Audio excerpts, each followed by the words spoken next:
Hi hello welcome to our channel. So ఎప్పుడు game changer నుంచి update వస్తుందా అని చెప్పేసి ఎదురు చూస్తున్న వాళ్ళందరికీ కూడా ఒక గుడ్ న్యూస్ వచ్చేసింది. 4-5కి పోస్టర్ రిలీజ్ చేస్తామని ఆల్రెడీ చెప్పారు. అది కూడా #రామ్ మచ్చా మచ్చా సాంగ్కి. సో ఇప్పుడు ఆ పోస్టర్ రిలీజ్ అయిపోయింది. ఫ్యాన్స్లో ఎలా ఉంది, ట్విట్టర్లో ఎలా ట్రెండ్ అవుతుంది అన్న విషయాలు తెలుసుకుందాం. సో రామ్ చరణ్ గారి మూవీ నుంచి గేమ్ చేంజర్ నుంచి పోస్టర్ వచ్చేసింది. సో ఫ్యాన్స్ ఎలా ఫీల్ అవుతున్నారు, బయట పబ్లిక్ టాక్ ఎలా ఉంది సాంగ్ పై? రామ్ మచ్చా మచ్చా అని చెప్పి పోస్టర్ రిలీజ్ చేశారు 4-5కి. ఎక్సలెంట్ పోస్టర్ ఒకసారి మీకు చూపిస్తాను. టక్ వేసుకొని ఈ పోస్టర్ వచ్చిందనమాట. స్పెక్స్ పెట్టుకుని టై వేసుకుని అసలు ఐఏఎస్ లుక్, ఒక పక్క ఐఏఎస్ ఎట్లా ఉంటాడో యాజ్ ఇట్ ఈజ్ అంటే అసలు లుక్ ధృవ ఫీల్స్ వస్తుంది అనమాట. ధృవలో పోలీస్ ఆఫీసర్ గెటప్లో మనం ఎలా అయితే అట్లా ఒక పోలీస్ ఆఫీసర్ ఫిజిక్ అయితే ఎట్లయితే ఉంటుందో సేమ్ ఒక ఐఏఎస్ ఎట్లయితే ఉండాలో అట్లనే ఆ ట్రాన్స్ఫర్మేషన్ చూస్తుంటేనే మనకి అర్థమవుతుంది అనమాట. సో ప్రోమో వచ్చేసి సెప్టెంబర్ 28 అని చెప్పేసి వాళ్ళు అనౌన్స్ చేయడం జరిగింది. సో హిందీలో కూడా రిలీజ్ చేయడం జరిగింది.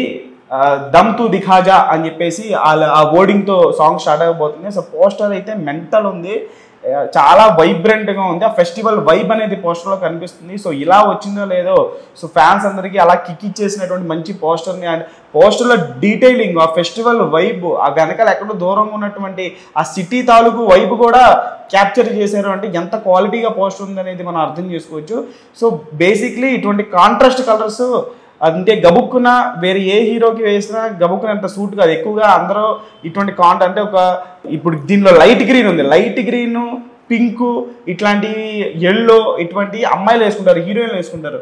కానీ ఒక హీరోకి ఇటువంటి చొక్కాలు కాంట్రాస్ట్ కలర్స్ బేసిక్లీ హీరోలకి ఎటువంటి రెగ్యులర్గా వాడే కలర్స్ వాడతారు. బ్లాక్, యూజువల్గా బ్లాక్ ఎక్కువ వాడతారు. హీరోని క్రీమ్ కలర్, ఇటువంటి కలర్స్ని హీరోని ఎలివేట్ చేయడానికి. కానీ రామ్ చరణ్ యొక్క స్టైలింగ్ ఎలా ఉంటుంది అని అంటే గ్రీన్ చొక్కా వేసుకున్నా సరే మనకి ఎంత స్క్రీన్ ప్రెజెన్స్ అదంతా కూడా పర్ఫెక్ట్ యాప్ట్ అయిపోతుంది. ఏ కలర్ చొక్కా వేసినా రామ్ చరణ్కి యాప్ట్గా ఉంటుంది అనమాట. సో ఈ పర్టికులర్ సాంగ్ వరకు చూసుకుంటే నిజంగా ఒక 28వ తారీఖున ప్రోమో తర్వాత అసలు గేమ్ చేంజర్ యొక్క స్థాయి ఏంటి, గేమ్ చేంజర్ యొక్క రేంజ్ ఏంటి అనేది ఖచ్చితంగా తెలిసిపోనుంది. సో 28వ తారీఖు దేవర తర్వాత ఈ సాంగ్ యొక్క ప్రోమో రాబోతుంది. సో ఖచ్చితంగా ప్రోమో తర్వాత అందరికీ హైప్ అనేది నెక్స్ట్ లెవెల్కి వెళ్ళిపోనుంది. ఎందుకంటే ఒక పక్క తమన్ గతంలో జరగండి సాంగ్ కొంచెం డిసప్పాయింట్ అయ్యారు ఫ్యాన్స్. ఇప్పుడు దానికి తగ్గట్టుగా అంటే ఏదైతే డిసప్పాయింట్ అయ్యారో ఫ్యాన్స్ వాళ్ళు ఉత్తేజపరిచేటట్లుగా ఒక ఎనర్జెటిక్ బీట్తో మన ముందుకు వచ్చేయనున్నారు తమన్ గారు. సో ఖచ్చితంగా ఈ సాంగ్ అంచనాలు మించే ఉంటుంది. గేమ్ చేంజర్ హైప్ అంటే ఏంటి అనేది మార్కెట్లో అందరికీ నిరూపిస్తుంది.